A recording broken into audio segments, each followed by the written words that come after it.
오늘 우리 주신 하나님의 말씀 열왕기상 19장 9절에서 14절의 말씀입니다. 다 함께 한 목소리로 봉독합니다. 엘리야가 그곳 굴에 들어가 거기서 머물더니 여호와의 말씀이 그에게 임하여 이르시되 엘리야야 내가 어찌하여 여기 있느냐. 그가 대답하되 내가 만군의 하나님 여호와께 열심히 유별하오니 이는 이스라엘 자손이 주의 언약을 버리고 주의 제단을 헐며 칼로 주의 선지자들을 죽였음이오며 오직 나만 남았거늘 그들이 내 생명을 찾아 빼앗으려 하나이다. 여호와께서 이르시되 너는 나가서 여호와 앞에서 산에 서라 하시더니 여호와께서 지나가시는데 여호와 앞에 크고 강한 바람이 산을 가르고 바위를 부수나 바람 가운데 여호와께서 계시지 아니하며 바람 후에 지진이 있으나 지진 가운데에도 여호와께서 계시지 아니하며 또 지진 후에 불이 있으나 불 가운데에도 여호와께서 계시지 아니하더니 불 후에 세미한 소리가 있는지라. 엘리야가 듣고 겉옷으로 얼굴을 가리고 나가 굴 어귀에 섬에 소리가 그에게 임하여 이르시되 엘리야야 내가 어찌하여 여기 있느냐. 그가 대답하되 내가 만군의 하나님 여호와께 열심히 유별하오니 이는 이스라엘 자손이 주의 언약을 버리고 주의 제단을 헐며 칼로 주의 선지자들을 죽였음이오며 오직 나만 남았거늘 그들이 내 생명을 찾아 빼앗으려 하나이다. 아멘. 오늘은 하나님의 질문 네 번째 시간으로요, 내가 어찌하여 여기 있느냐라는 제목으로 말씀을 전하려고 합니다. 오늘 우리가 읽었던 본문에 주님께서 엘리야에게 두 번에 걸쳐서 똑같이 물어보십니다. 내가 어찌하여 여기 있느냐 물으시거든요. 우리 19장 9절 말씀을 여러분이 실제로 읽으며 그 주님의 마음을 느껴보셨으면 좋겠어요. 열왕기상 19장 9절 말씀입니다.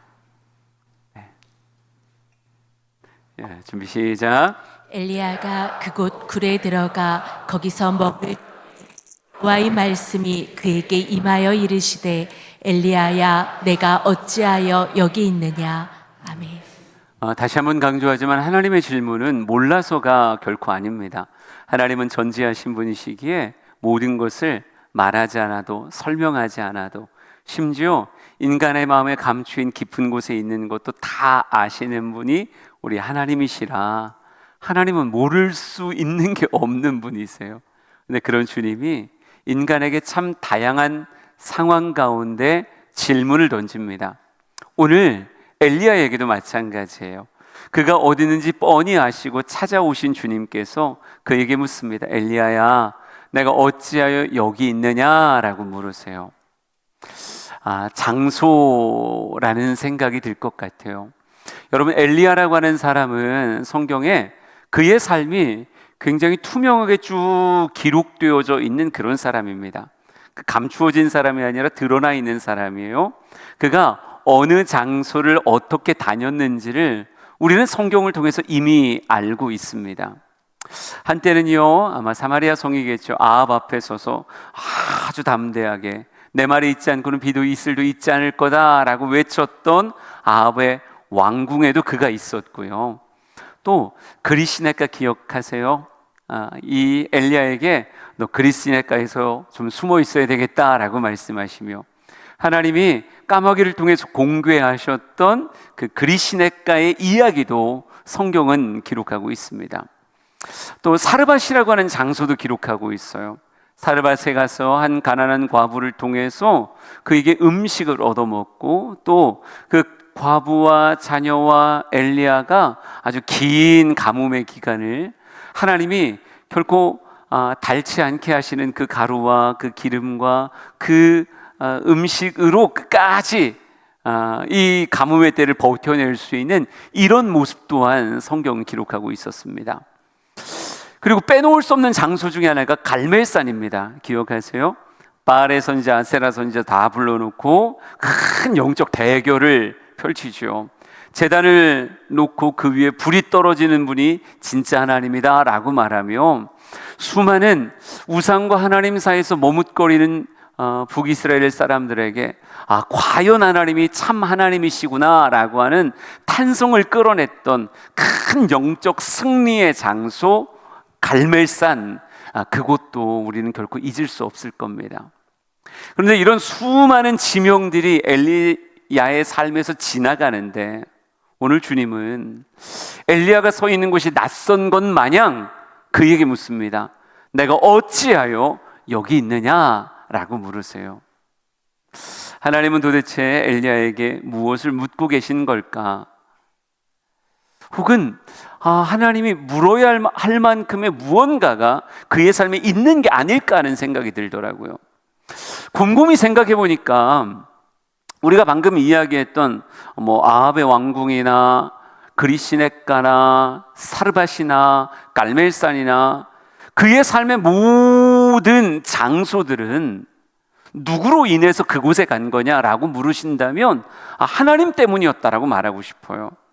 여러분, 아합과 이세벨이라고 하는 아주 사악한 왕과 왕비가 그 땅을 통치하면서 북이스라엘은 영적으로 무너질 대로 무너져 있었어요.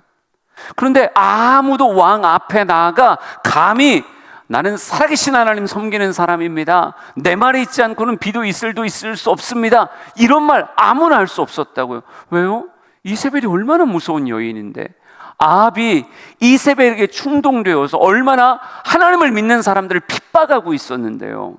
그런데 아합 앞에 간다? 여러분, 이거 보통 일이 아니거든요. 그런데 누가? 하나님이 엘리야에게 나타나셨어요. 그의 마음을 강하게 말씀으로 채우며 너는 아합에게로 가야 되겠다. 여러분, 아합 앞에 갔던 건 엘리야의 뜻이 아니라 누구의 뜻이었어요? 하나님의 뜻이었어요. 그럼 그리시네가를 갔던 건요, 그건 역시 하나님의 말씀이 임하며 그리시네가로 가라. 사르밧은요, 그건 역시 하나님의 말씀이 임하며 사르밧으로 가라. 너는 아합 앞에 몸을 보이라. 많은 그들을 갈멜산으로 불러 모으라. 전부 다 하나님의 원함, 그리고 그 말씀 안에서 엘리야의 삶의 장소가 바뀌어 왔었다는 걸 우리는 알고 있어요. 그런데 지금 이 장소는요, 이 장소는 하나님이 말씀한 장소인가요? 아니에요. 하나님이 말씀한 장소가 아니라 엘리야가 스스로 걸어 들어간 곳입니다. 그는 광야로 걸어 들어갔고요, 로뎀나무 밑에서 널브러져 있었고, 잠시 기운을 차리고 나서는요, 호렙의 지금 굴 속에 자신을 그 안에 담아두고 있어요. 하나님은 찾아오시더니 뭐라고 말씀하시는 거예요? 엘리야야, 내가 어찌하여 여기 있느냐, 이렇게 말씀하시더라고요. 지금까지는 오직 하나님의 말씀으로 이끌림 받아 삶의 장소를 전전했던 그 엘리야였는데, 지금 이 순간만큼은 하나님과 전혀 상관없이 어느 순간 내가 가야 될 것 같았고 그곳에 나를 숨겨야 될 것 같다는 그 생각이 그로 하여금 캄캄한 굴 속에서 모든 것을 다 끊어낸 채 그 안에 집거하게 만들고 있더라는 거죠. 여러분, 하나님은 그에게 다시 한번 묻는 것 같아요. 몰라서가 아니에요. 하나님 다 아시면서 엘리야를 거듭 찾아오시며 묻는 거예요. 엘리야야, 네가 어찌하여 여기 있느냐? 라고 물으시는 겁니다. 여러분, 엘리야는 진짜 하나님과 동행하는 사람이었는데 어느 순간 그는 하나님의 뜻을 떠나 멀리 가 있는 것 같은 모습이 보이더라고요. 저는 이 모습을 보면서 왠지 좀 안타까웠어요. 엘리야는 언제 아름다웠고 가치 있었고 정말 파워풀했는가? 그 자리가 어떤 자리일지 모르겠지만요, 하나님과 함께 할 때에, 하나님의 이끄심 가운데 있을 때 그는 진짜 멋있고 아름다운 사람이었거든요. 여러분, 상상해 보세요. 수많은 문무백관이 쫙 자리를 도열하고 있는 그곳에 가서 무명의 엘리야가, 디셉 사람 엘리야 이렇게 써 있잖아요. 그러니까 내세울 만한 가문도 아니었던 거예요. 그냥 굉장히 평범한 시골의 촐로였던 그 엘리야가 아합 앞에 가서 정말 무슨 판결문 낭독하듯이 판사같이 뭐라고 얘기하는 거예요? 내 말이 있지 않고는, 이렇게 말해요. 여러분, 그 엘리야 상상해 보세요. 얼마나 멋있냐고요. 갈멜산 앞에 서 있는 엘리야 상상해 보세요. 그 수많은 사람들이 광란의 예배를 드릴 때 더 해보라고 막 오히려 조롱하며 전혀 기죽지 아니하고 수많은 사람들 입에 결국은 불덩어리가 떨어지는 그 장면과 함께 여호와가 참 하나님이십니다라고 고백하게 만드는 그 엘리야, 얼마나 멋있어요. 여러분, 인간이 가장 가치 있을 때가 언제일까? 가장 찬란하게 아름다울 때가 언제일까? 어느 순간에 가장 높은 정말 상승의 가치를 지니고 있을까? 저는 성경 말씀 보면서 엘리야의 삶은 선명하게 가르쳐 준다고 생각해요.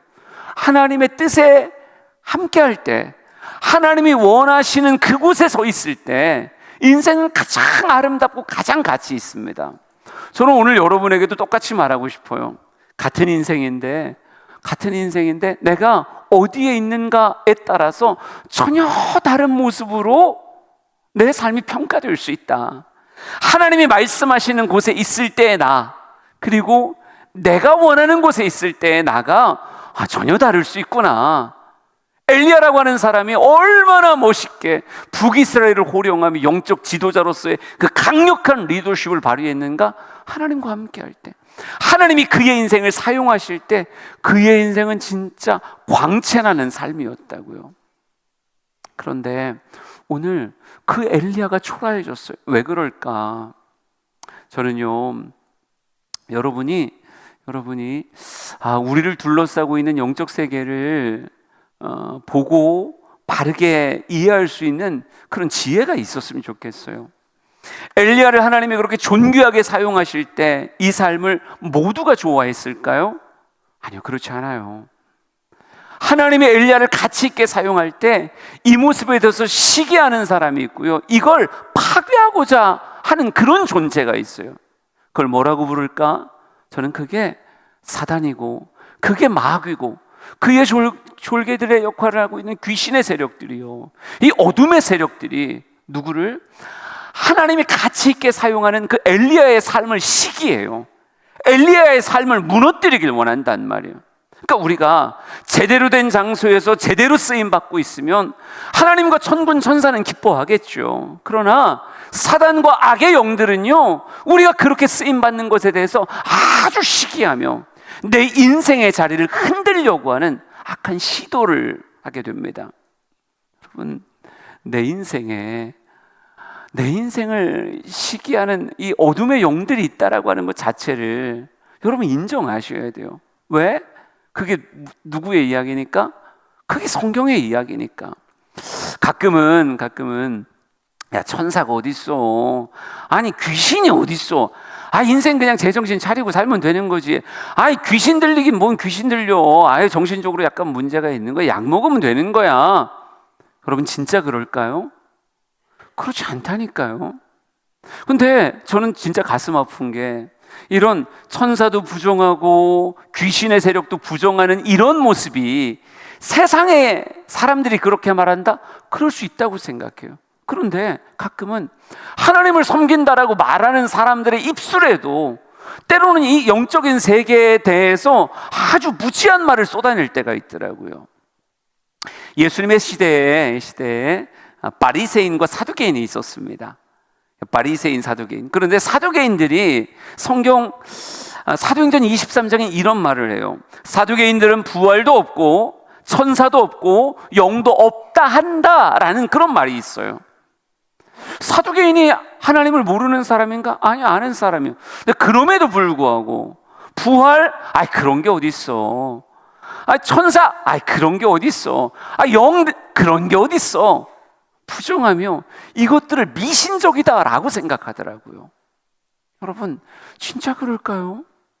오히려 그걸 미신적으로 생각하는 건 누구 생각이에요? 그 사람의 생각이에요. 그를 둘러싸고 있는 세상의 가르침이겠죠. 오늘 우리에게 야, 귀신이 어디 있어? 누가 얘기하겠어요? 세상 사람들이 목소리 높여 얘기하겠죠. 때로는 어떤 흰 가운을 입고 우리에게 말할 수도 있고, 때로는 대학의 높은 강단에서 요즘 그런 거 믿는 무속적인 사람이 어디 있어? 이렇게 말할 수 있을지 모르겠어요. 하지만 여러분, 사람의 생각이 진리가 아니에요. 세상의 가르침이 진리가 아니에요. 진리라고 하는 건 누구에게 있는 거예요? 창조주에게 있는 거예요. 창조주에게 진리가 있어요. 그래서 하나님은 곧 진리시고, 하나님이 우리에게 주신 진리의 계시가 뭔 거예요? 하나님의 말씀인 성경이에요. 내가 부정해도 성경이 긍정하면 진리는 내 생각일까요? 하나님의 말씀일까요?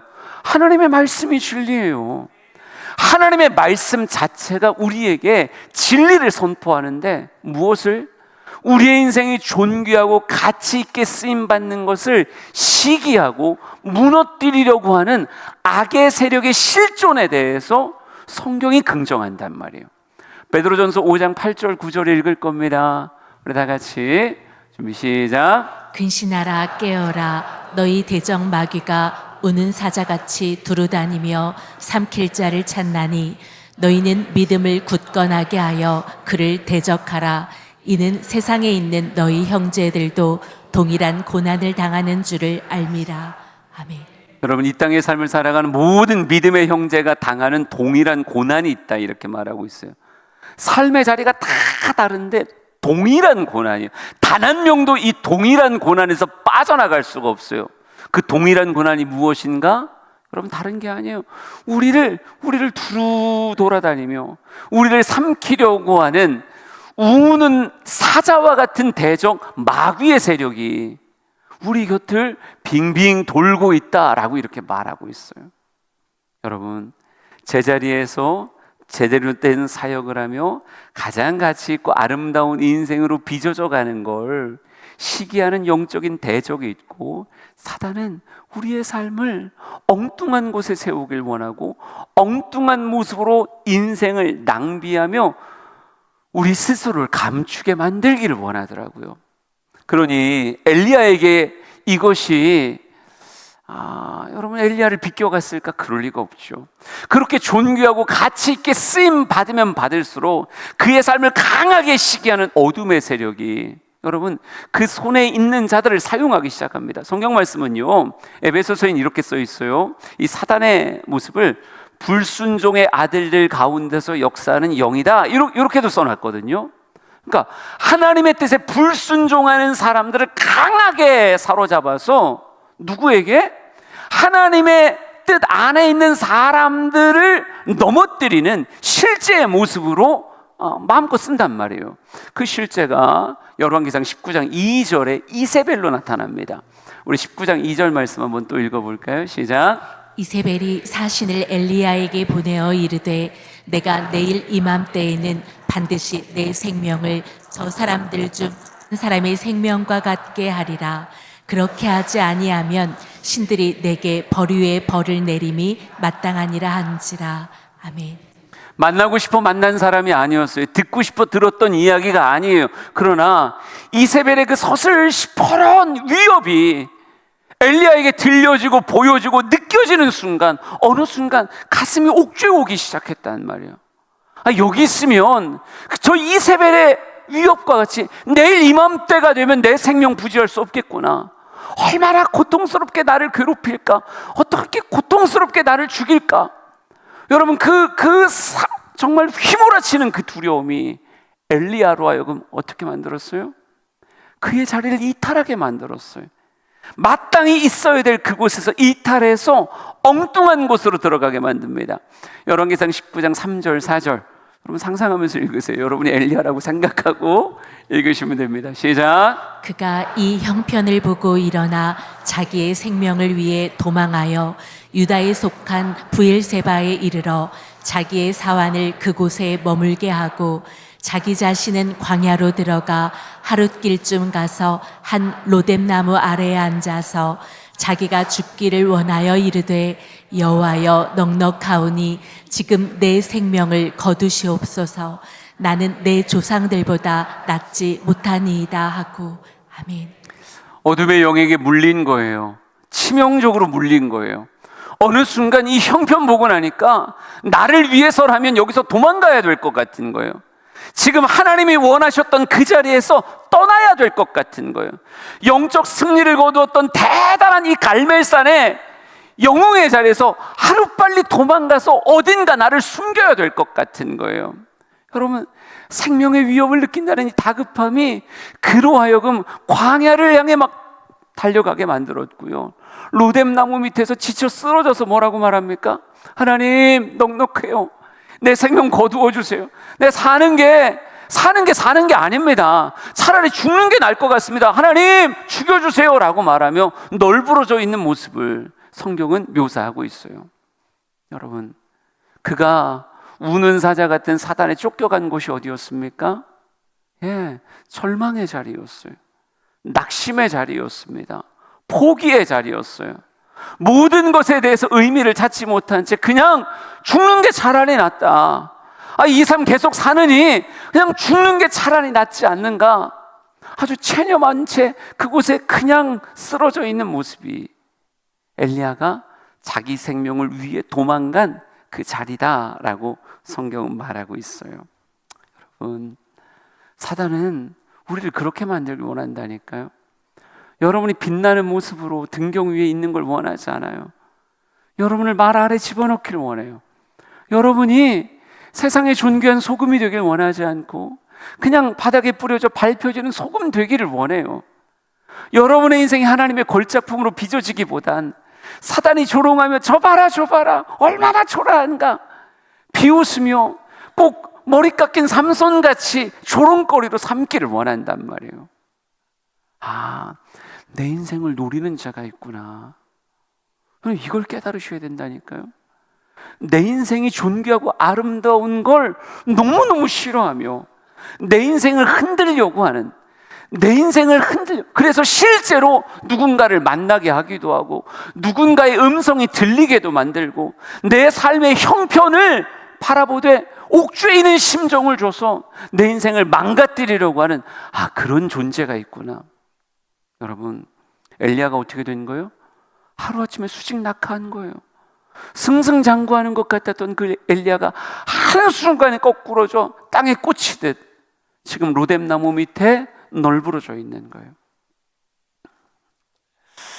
그런데 참 놀라운 게 뭐냐면요, 모든 사람을 피해, 모든 존재를 피해 숨어 들어갔던 그 로뎀나무에서 엘리야가 누구를 만납니까?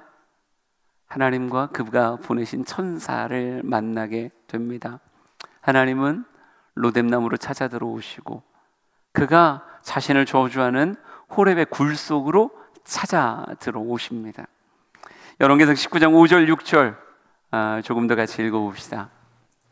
5절 6절입니다. 시작. 로뎀나무 아래에 누워 자더니 천사가 그를 어루만지며 그에게 이르되 일어나서 먹으라 하는지라.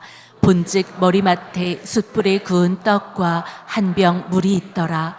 이에 먹고 마시고 다시 누웠더니. 아멘.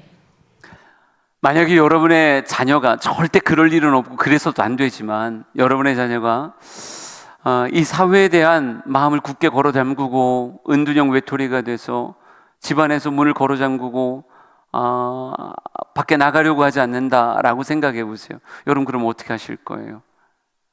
늘 절망과 포기를 이야기하고 죽을 것 같다는 이야기를 하며 삶에 대한 기력을 다 잃어버린 채 그렇게 있으면 여러분 어떻게 하실 거예요? 여러분, 그 방문 막 때려 부시고 들어가고 싶겠죠. 때려 부셔 들어가고 난 다음에 그 다음엔 어떻게 하실 거예요? 아빠는 너에게 많이 실망했다. 나는 우리 아들이 이러길 원하진 않았는데 아빠는 많이 실망했다. 네, 그 말하고 싶을 것 같은데 나는 책망할 것 같고 나는 실망을 이야기할 것 같은데, 그런데 참 희한한 건요, 하나님은 그런 말을 성경에 비추지 않으세요. 그냥 널브러져 있는 그 엘리야에게 천사를 통해 어루만지시고 그를 일으키셔서 주님이 준비하신 먹을 것을 그에게 먹이세요. 그리고 그를 다시 잠자게 하시고 그 곁을 지키시고 다시 어루만지시고 먹이시고 다시 쉬게 하시는 그런 모습, 그 곁을 지키며 그의 삶에 담겨있는 수많은 독소들을 그저 뿜어낼 수 있는 그런 시간들을 그냥 그 곁에서 쭉 가지시는 듯 보이더라고요. 제가 마음에 첫 번째 담았던 게 이거예요. 하나님은 흔들리는 것도 때로 용납하시는구나. 내가 흔들릴 수 있다는 걸 용납하시는구나. 엘리야라고 하는 사람이 얼마나 열심히 특심이었습니까? 우리가 인정하잖아요. 그도 얘기하지만 우리도 인정한단 말이에요. 진짜 멋있게, 아름답게, 존귀하게, 가치 있게 그렇게 수많은 영적 전쟁의 현장에서 크게 쓰임받았던 사람이에요. 근데 그 사람이 이렇게까지 초라해져요. 이렇게까지 무너져요. 그런데 서 있던 그가 이렇게 널브러질 수 있구나라고 하는 걸 왠지 하나님은 알아주시는 것 같은, 왜 넘어졌냐고 책망하지 아니하시고, 너 왜 이렇게 돼서 나 너에게 실망했어 이렇게 말하지 않고 하나님은 그를 어루만져 주시더라고요. 여러분 잘 알겠지만 도종환 시인의 흔들리며 피는 꽃이라고 하는 시가 있어요. 왠지 본문 보는데 이 시가 떠오르더라고요. 흔들리지 않고 피는 꽃이 어디 있으랴. 이 세상 그 어떤 아름다운 꽃들도 다 흔들리면서 피었나니, 흔들리면서 줄기를 곧게 세웠나니. 젖지 않고 피는 꽃이 어디 있으랴. 이 세상 그 어떤 빛나는 꽃들도 다 젖으며 피었나니, 바람과 비에 젖으며 꽃잎 따뜻하게 피웠나니 젖지 않고 가는 삶이 어디 있으랴. 여러분, 하나님은 흔들릴 수 있고 젖을 수 있어요. 우리가 원해서 그 자리로 도망간 게 아니라 어느 순간 이세벨의 목소리가 들리고 이세벨이 보여주는 그런 이 땅의 형편이 우리를 옥죄어서 우리를 지금 널브러지게 만들고 있는 거잖아요.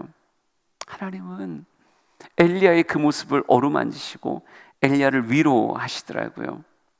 그러며 그에게 이야기하시는 거죠. 어찌하여 내가 여기 있느냐? 어찌하여 여기 있느냐? 여러분, 엘리야가 이렇게 주님이 굴까지 찾아와서 물으실 때 이렇게 말합니다. 우리 19장 13절 14절 말씀 볼까요? 같이 한번 이것도 읽어봅시다. 시작. 엘리야가 듣고 겉옷으로 얼굴을 가리고 나가 굴 어귀의 섬에 소리가 그에게 임하여 이르시되 엘리야야 내가 어찌하여 여기 있느냐. 그가 대답하되 내가 만군의 하나님 여호와께 열심히 유별하오니 이는 이스라엘 자손이 주의 언약을 버리고 주의 제단을 헐며 칼로 주의 선지자들을 죽였음이오며 오직 나만 남았거늘 그들이 내 생명을 찾아 빼앗으려 하나이다. 아멘. 어찌하여 여기 있느냐라고 물을 때 엘리야가 2번이나 했던 변명입니다. 내가 왜 여기까지 도망 올 수밖에 없었는지 그는 도망의 이유를 이야기해요. 그가 뭐라고 얘기합니까? 이렇게 말합니다. 이스라엘 자손들이 주의 언약을 버렸습니다. 주의 제단이 다 허물어졌습니다. 주의 선지자들을 그들이 칼로 죽였습니다. 이젠 오직 나만 남았습니다. 내 생명조차 빼앗으려고 합니다. 그는 내가 어찌하여 여기 있느냐라고 물을 때 그는 도망의 이유를 쭉 나열하며 자신의 삶의 방패를 삼더라고요. 내가 여기 오고 싶어서 온 게 아니라 이러이러한 형편인데 내가 어찌 그곳에 있을 수 있겠습니까? 제가 여기 있는 게 마땅하지 않습니까? 그는 끝없이 도망의 이유를 이야기해요. 여러분, 내가 어찌하여 여기 있느냐라고 하는 질문이 엘리야에게 그의 도망의 이유를 묻는 질문일까요? 엘리야는 그런 줄 알았어요. 그래서 처음도 이렇게 이야기하고 이 짧은 본문 안에 또 물으니까 또 이렇게 이야기해요. 그는 이것이면 충분히 자기의 자리에 대한 설명이 될 거라고 생각한 거예요. 내 삶의 형편을 쭉 이야기하면 내가 지금 이곳에 이 굴 속에 숨어 있는 이유가 충족되리라. 내가 로뎀나무 밑에서 이제 끝냅시다. 사는 게 힘들고 낙이 없습니다. 죽는 게 차라리 낫습니다. 이렇게 말하는 게 충분히 설득력을 가질 수 있을 거라고 얘기하는 거죠. 왜? 난 까닭없이 도망간 게 아니니까. 이런 형편이니까. 근데 여러분, 다시 잘 생각해 보자고요. 엘리야야, 내가 어찌하여 여기 있느냐라고 하는 질문이 진짜 도망의 이유에 관한 질문일까? 전 아닌 것 같아요. 전 이런 생각 들었어요. 그의 사명에 대한 질문이 아닐까? 진짜 내가 서 있어야 되는 곳이 어디인지 아는가라고 묻는 사명에 대한 질문이 아닐까? 여러분, 왜 그러냐면 엘리야의 삶을 쭉 돌이켜 보자고요. 지금 벌어진 그가 이야기하는 많은 사람들이 주의 언약을 버렸습니다. 주의 제단이 허물어졌습니다. 칼로 주의 선자들을 죽입니다. 나만 남았습니다. 이제 나의 생명을 해하려고 합니다. 그는 그것 때문에 지금 이 로뎀나무가 마땅하다, 이 호렙의 굴 속에 있는 게 마땅하다, 이렇게 말하는 건데, 여러분 가만 생각해 보면 그가 말하는 게 지금만 그랬어요? 아니에요. 엘리야가 성경에 처음 등장할 때부터 지금까지 늘 그랬어요. 엘리야가 아합 앞에 가서 여호와의 사심을 가리켜 맹세하노니 내 말이 있지 않고는 비도 이슬도 있지 않을 거다. 여러분, 그 말할 때도 주의 언약을 버린 백성들이 부지기수였고요. 이 서슬 시퍼런 이 아합과 이세벨이 얼마나 주의 선자들을 핍박했는지, 오바댜의 굴 속에 숨어가지고 큰 신이 목숨을 연명해야 될 만큼 예수 믿는 사람들이 핍박받고 칼로 순교하던 시대였단 말이에요. 여러분, 지금만이 아니에요. 19장만이 아니라 엘리야가 첫 등장했을 때부터 지금까지 달라진 건 아무것도 없어요. 환경은 똑같았단 말이에요. 그런데 어느 순간 뭐가 달라진 거예요? 환경에 대한 해석이 달라진 거예요. 여러분, 예전엔 주의 선지자들이 막 순교하고 여호와를 경외함이 이 땅에서 무너져가는 이런 모습들, 주의 제단이 허물어지는 이런 모습들, 아무도 머리 들고 예수를 말할 수 없고 하나님을 말할 수 없는 이 상황 앞에 엘리야는요 분개했었단 말이에요. 심장이 막 두근두근 거리고, 이건 도저히 좌시할 수 없어. 내가 사마리아 성 쫓아갈 거야. 아합이 재판하는 그 장소에 가가지고 내가 하나님의 이름을 내가 그들에게 외칠 거야. 여러분, 똑같은 상황 속에서 한때 엘리야는 심장이 뛰었고요, 그들에게 하나님의 말씀으로 부딪히는 아주 강력한 그런 사명에서의 모습이 있었어요. 여러분, 갈멜산에선 그게 450대 1일지 850대 1일지 늘 헷갈리긴 하지만, 그럼에도 불구하고 수많은 거짓 선지자들이 그 안에서 칼로 자신을 자해하며 광란의 예배를 드릴 때도 하나 위축되지 않고 그 앞에 자신의 모습을 드러내며 그들을 조롱하고 결국은 그곳에 하나님의 불을 떨어뜨렸던 사람이 엘리야란 말이에요. 상황이 달라진 게 아니라 해석이 달라진 거구나. 한때는 그 상황이 사명을 북돋으며 그로 하여금 사마리아로 가게 했고, 그리시네가로 가게 했고, 사르바스로 가게 했고, 갈멜산으로 가게 했는데, 지금 어느 순간 이 상황에 대한 해석이 병들고 나니까 그를 절망의 자리요, 낙심의 자리요, 포기의 자리요, 모든 것이 이젠 끝났습니다라고 말하는 체념의 자리로 그의 인생을 사로잡아 들어가더라는 거죠. 여러분, 주님은 그에게 묻고 있는 거예요. 그가 말하는 변명 같은 상황, 지금 이 호렙의 굴 속이 너무 마땅합니다라고 말하는 그 상황이 진짜이냐? 네가 정말 이것 때문에 여기 있는 거냐? 주님은 그가 지금 사명의 자리에서 벗어나 있다라고 하는 것에 대해서 형편을 묻는 게 아니라 이 형편으로 인한 사명의 자리에 서 있어야 되는 네가 이 형편으로 인해서 절망과 포기의 자리에 있구나라고 하는 것에 대해 하나님 그에게 묻고 계신 거란 말이에요. 여러분, 오늘 우리의 삶도 마찬가지예요. 여러분의 삶이 변명할 만큼의 충분한 다양한 없고 안 되고 무너지고의 이야기로 꽉 채워질 수 있어요. 그래서 내가 이렇게 낙심하고 있는 게 너무 마땅하고, 절망하고 있는 게 너무 마땅하고, 포기하겠다고 말하는 게 너무 마땅한 듯 그렇게 해석할 수 있다고요. 그런데 여러분, 하나님은 그런 우리에게 찾아오신다니까요. 너가 진짜 이 자리에 있는 게 맞냐고, 이 형편으로 인해서 이 자리에 있는 게 맞냐고. 네가 있어야 될 것은 이 형편으로 인해서 이 호렙의 굴속이 아니라 너는 이 형편으로 인해서 하나님이 원하는 또 한 번의 사마리아에 서고 또 한 번의 갈멜산에 서는 모습이 있어야 된다라고 주님은 말씀하시는 거죠. 여러분, 오늘 주님이 여러분에게 묻는 거예요. 형편 알겠는데 진짜 내가 서야 되는 그 자리가 거기냐라고 묻고 싶으신 거예요. 우리의 해석이 그것이어야 되느냐? 여러분, 하나님은 오늘도 우리를 통해 꿈을 꾸신다니까요. 내 심장이 뛰고 있다는 건 무엇을 얘기하는 거예요? 아직 내가 해야 될 일이 남아있다는 거예요. 이런 무서운 얘기 들어보셨죠? 사명자는 죽지 않는다. 사명자는 결코 죽지 않는다. 여러분, 우리가 살아있는 이유는 사명 때문에 살아있는 거예요. 내가 있어야 되는 장소가 있고 내가 해야 되는 일이 있고 나를 통해 이루어져야 되는 하나님의 역전승이 있기에 지금 내가 이렇게 심장 뛰는 모습으로 이곳에 있는 거예요. 핑계하고 불평하며 그곳에 널브러져 있는 게 나의 특권이 아니라 이 상황을 뒤집어 엎는 하나님의 손, 하나님의 발이 되길 원하여 우리는 이곳에 있는 거란 말이죠. 그러니까 하나님은 물으신다니까요. 아무개야, 내가 어찌하여 여기에 있느냐? 어찌하여 너의 삶을 저주하며 왜 이 굴 속에 숨어 있느냐? 열왕기상 19장 15절 16절 마지막 말씀입니다. 엘리야에게 주시는 말씀이요. 시작.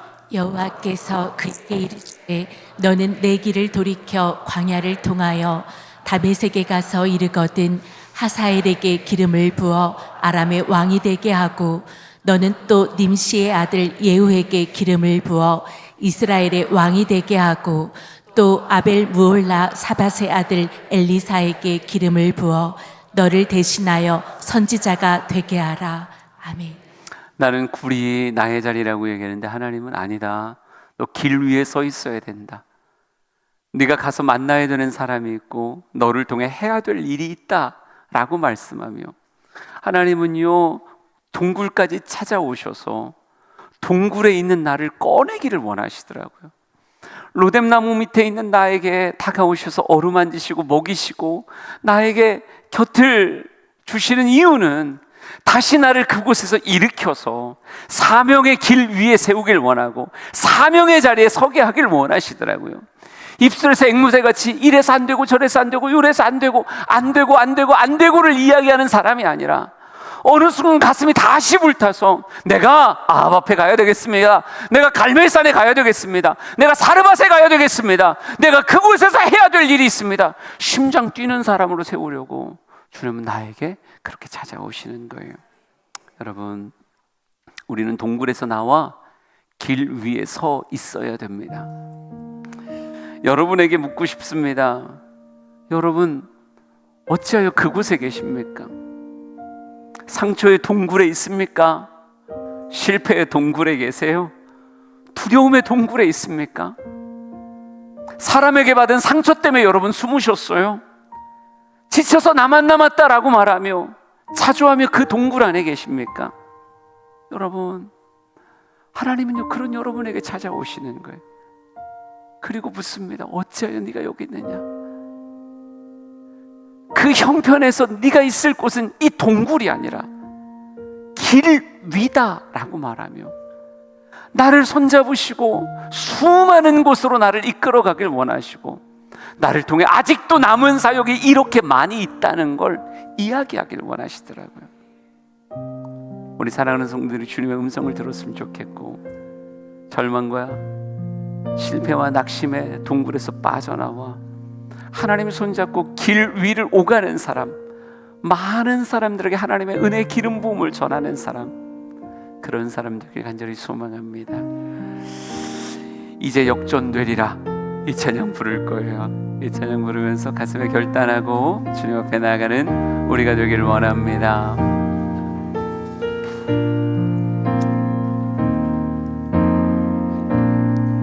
기도를 멈추지 마라.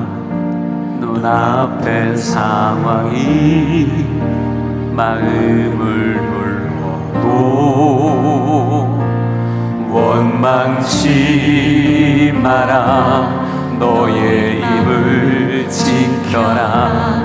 저들은 너의 입을 보인다.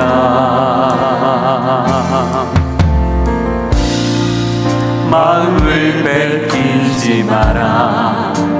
내가 널 도우지 않는단 소리에 너의 모든 게 불리해도 너는 기도를 계속해라. 너 기도를 멈추지 마라. 내가 너의 그 모든 상황을 바로 역전시키니 너 기도를 멈추지 마라. 내가 잠시 놓치지 않고 모든 걸 지켜보고 있으니 바로 역전되리라. 너 기도를 멈추지 마라. 내가 너의 그 모든 삶고 모든 걸 지켜보고 있으니 너 기도를 멈추지 마라. 내가 잠시 놓치지 않고 모든 걸 지켜보고 있으니 바로 역전돼. 우리 다시 한번 고백합시다. 너 기도를 멈추지 마라. 내가 너의 그 모든 상황을 바로 역전시키니 너 기도를 멈추지 마라. 내가 잠시 놓치지 않고 모든 걸 지켜보고 있으니 바로 역전되리라. 하나님은 우리의 굴까지 찾아오십니다. 우리가 아니라고, 우리가 이젠 절망이라고 포기라고 말하는 그곳까지 찾아오셔서 우리의 손을 잡고 동굴 밖으로 이끌어내기를 원하십니다. 네가 해야 될 일이 있다고, 네가 만나야 되는 사람이 있다고, 다시 일어날 수 있다고 말씀하십니다. 오늘 이 시간 주님 손잡고 일어나기를 원합니다. 역전승을 여러분의 인생에 써내려가기를 원합니다. 주님이 살아계십니다. 주님이 살아계십니다. 주님이 우리 기도를 듣고 계십니다. 우리 주여 세 번 부르짖고 통성으로 기도합시다. 주여, 주여, 주여. 하나님, 우리 하나님 살아계시기에, 우리 하나님이 내게 찾아와 말씀하시기에, 우리 하나님이 내 손을 붙잡아 주시기에 하나님, 우리는 다시 일어날 수 있습니다. 우리는 다시 걸을 수 있습니다. 하나님, 주님과 함께 인생의 걸음을 걷기를 원하오니 우리의 모습을 주여 불쌍히 여겨주시고 다시 주님과 함께 걸어갈 수 있게 하여 주시옵소서. 오 하나님, 우리 사랑하는 성도들의 손을 붙잡아 주시기 원합니다. 하나님, 절망과 낙심과 포기 안에 있는 자들의 손을 붙잡아 주시고 그 동굴에서 꺼내주시옵소서. 그 동굴에서 꺼내주시옵소서. 그 동굴에서 나오게 하여 주시옵소서. 자기 연민의 동굴에서 나오기를 원합니다. 우울함의 동굴에서 나오기를 원합니다. 포기의 동굴에서 나오기를 원합니다. 아버지, 절망의 동굴에서 나오기를 원합니다. 하나님, 주님 손잡고 일어나길 원하고 주님 손잡고 인생의 걸음을 걷기를 원합니다. 다시 한번 할 수 있음을 알고 내 심장이 뛰는 한 나의 사정이 끝나지 않았음을 알게 하여 더 멋지게 이겨내는 우리 주양의 성도가 되게 하여 주시옵소서. 더 아름다운 걸음으로, 더 존귀한 걸음으로, 더 존귀한 인생의 걸음으로 걷기를 원합니다. 한 걸음 한 걸음을 걸어가게 해주시고 믿음으로 그 걸음에서 승리를 해내는 우리가 되길 원합니다. 나는 주님을 믿습니다. 나는 주님을 믿습니다. 나는 주님을 믿습니다. 나는 주님을 신뢰합니다. 사랑의 또 역사하시는 그 하나님을 신뢰하오니 우리 한 사람 한 사람 중에 하나님의 선한 아름다운 일들이 일어나게 도와주시옵소서.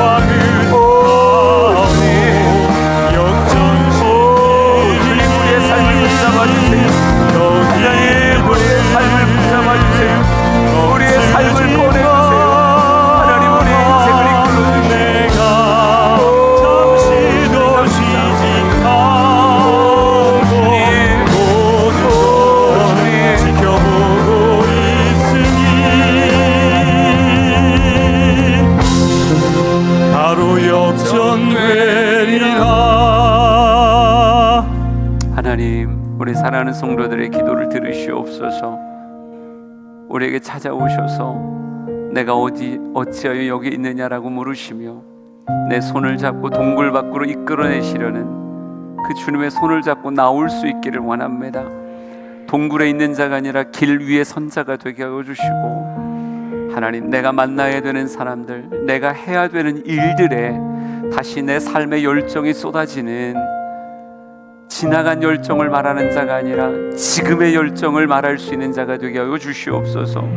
우리 주영의 성도들이 이 시대의 상황에 작아지는 자 되지 않게 하시고 이 형편을 보고 오히려 가슴이 뜨거워져서 하나님 어디로 갈까요? 무슨 일을 할까요? 물을 수 있는 그런 이 시대의 엘리야가 되게 하옵소서. 이제는 예수 그리스도의 은혜와 하나님 아버지 크신 사랑하심과 성령님의 감화 감동하심이 주 앞에 서 있는 아름다운 예배자들 머리 위에 영원토록 함께 하시게 간절히 축원하옵나이다. 아멘.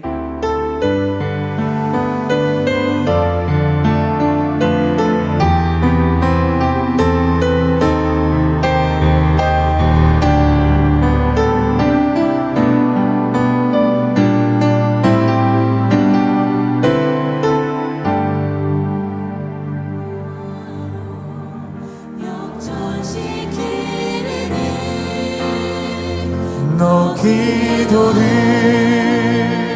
멈추지 마.